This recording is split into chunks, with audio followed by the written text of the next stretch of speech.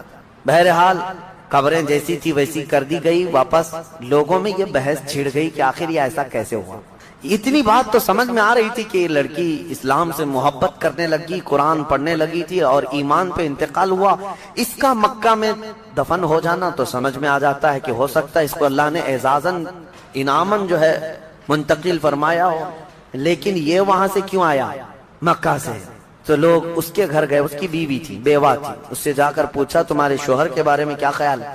کہتی ہے میرا شوہر تہجد گزار تھا، نمازی تھا، پابند تھا، سب کچھ اچھا تھا۔ لوگوں نے کہا کوئی ایسا عمل جو خلاف شرع یا کوئی ایسی چیز؟ کہا نہیں، وہ تو پابند آدمی تھا۔ کہا ہاں